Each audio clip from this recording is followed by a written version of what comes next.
नमस्कार दोस्तों, स्वागत है हमारे YouTube चैनल स्टडी ज्ञान में। आज विश्व बौद्धिक संपदा दिवस है, तो उसके बारे में हम बात करेंगे कि यह क्या है, यह पहली बार कब मनाया गया, यह कौन सी एजेंसियों में से है, इसका क्या कार्य है। तो वीडियो बिना किसी देरी के शुरू करते हैं। तो इसके बारे में यदि हम सामान्य जानकारी के बारे में बात करें तो इसमें बताया गया है कि WPIO के बारे में कुछ सामान्य जानकारी। WIPO का पूरा नाम वर्ल्ड इंटेलेक्चुअल प्रॉपर्टी ऑर्गेनाइजेशन यानी विश्व बौद्धिक संपदा दिवस संगठन है। यह संयुक्त राष्ट्र संघ की पुरानी एजेंसियों में से एक है। इसके बारे में हमने बात करा था। इसका गठन 1967 में रचनात्मक गतिविधियों को प्रोत्साहित करने और विश्व में बौद्धिक संपदा संरक्षण को बढ़ावा देने के लिए किया गया था। इसके तहत वर्तमान में 16 अंतर्राष्ट्रीय संधियां आती है। WIPO का मुख्यालय जेनेवा, स्विट्जरलैंड में है। प्रति वर्ष 26 अप्रैल को विश्व बौद्धिक संपदा दिवस मनाया जाता है। अभी तक इसके 191 देश इसके सदस्य हैं, जिसमें संयुक्त राष्ट्र संघ के 188 देश के अलावा कुछ एक द्वीप समूह होली सी न्यूरे शामिल है। यह एक प्रकार का द्वीप है जो कि भूमध्य रेखा के आसपास पाया जाता है। संयुक्त राष्ट्र संघ के सभी सदस्य देश इसके सदस्य बन सकते हैं, लेकिन यह बाध्यकारी नहीं है। इसमें आगे बताया गया है कि फिलिस्तीन को इसमें स्थायी पर्यवेक्षक का दर्जा मिला हुआ है, यानी यह स्थानीय रूप से इसमें कार्य में संलग्न है तथा लगभग इसमें 250 NGO के अंतर्गत सरकारी संगठन इसकी बैठकों में बतौर अधिकारी पर्यवेक्षक शामिल होते हैं। भारत 1975 में WIPO का सदस्य बना था। इसके बारे में अगर आगे जानकारी पढ़े तो आइए अब इस पर भी नज़र डालते हैं कि इस संगठन ने अब तक के सफ़र पर क्या क्या कार्य किए हैं। औद्योगिक संपदा के संरक्षण के लिए पेरिस अभियान 1883, विभिन्न देशों में बौद्धिक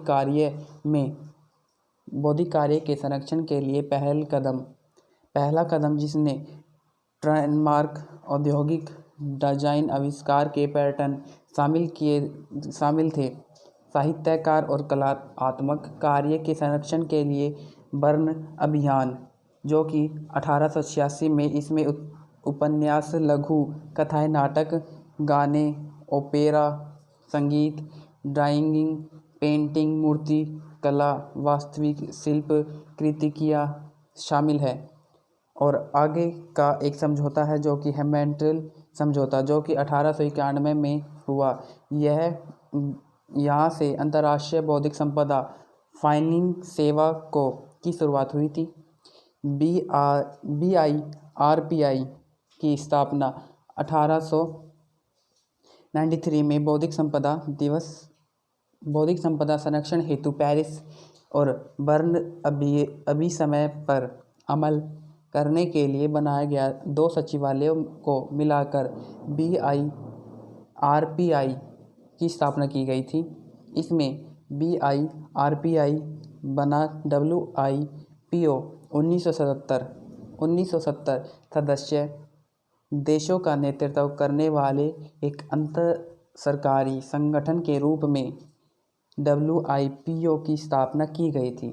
UN में शामिल हुए WIPO कब हुआ? तो यह 1974 में हुआ था, जो कि WPI ने वर्ष 1974 से संयुक्त राष्ट्र संघ की एक एजेंसी के तौर पर काम करना शुरू किया था।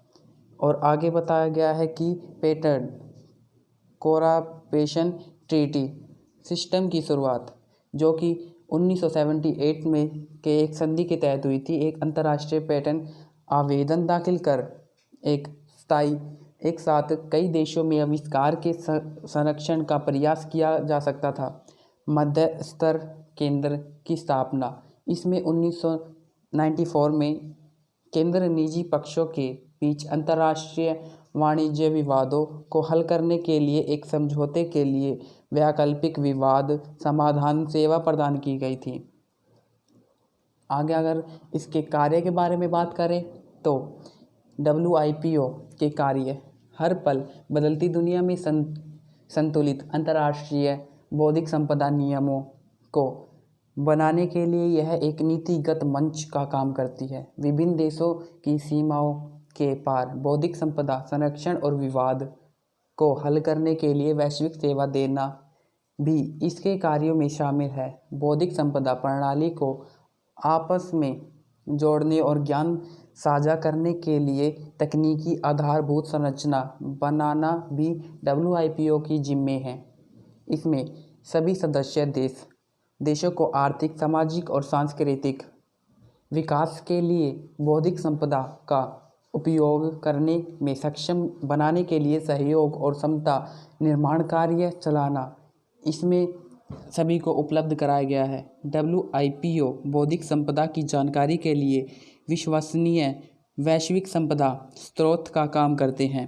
यदि इसके बाद हम चर्चा WIPO की सीमाओं और अपवादों के बारे में बात करें तो सीमाएं और अपवाद को WIPO के एजेंसी का एक मुद्दा माना जाता है, क्योंकि अधिकार धारकों और संरक्षण कार्य का उपयोग करने वालों के हितों के बीच उचित संतुलन बनाए रखने के लिए कॉपीराइट कानून आर्थिक अधिकारों पर कुछ प्रतिबंध लगाते हैं। प्राय यह ऐसे मामले होते हैं जिनमें संरक्षण कार्य का उपयोग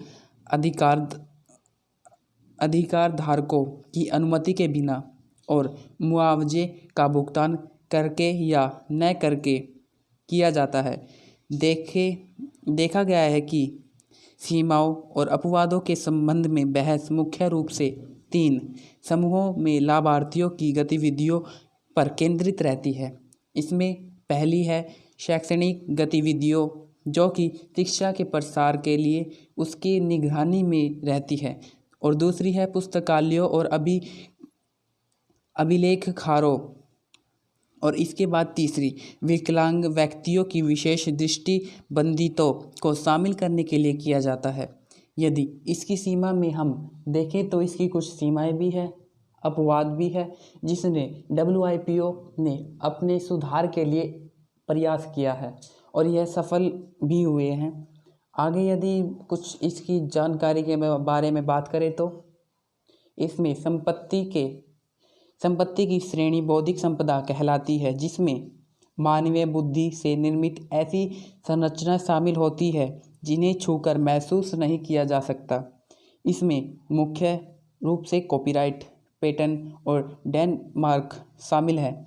इसके अलावा ट्रेड सीक्रेट, प्रचार अधिकार, नैतिक अधिकार और अनुचित प्रतिस्पर्धा के खिलाफ अधिकार भी दिए जाते हैं या शामिल है। इसमें यदि हम बात करें तो इसमें कॉपीराइट है, जो कि हम आमतौर पर दिखाई नहीं देता पर यह होता है। यदि हम देखें तो इसके अंतर्गत कोई भी किसी की कॉपी नहीं कर सकता। इसमें अगर बताए तो नैतिक अधिकार की कोई कॉपी नहीं कर सकता। इसमें कुछ श्रेणी ऐसी है जो केवल एक ही नियमबद्ध कार्य करती रहती है।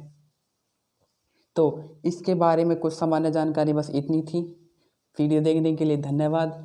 हम हर रोज़ जब भी कोई महत्वपूर्ण दिवस आएगा तो उसके बारे में हम आपको पूर्ण जानकारी देंगे। यदि वीडियो अच्छी लगी तो लाइक ज़रूर करें। वीडियो देखने के लिए धन्यवाद।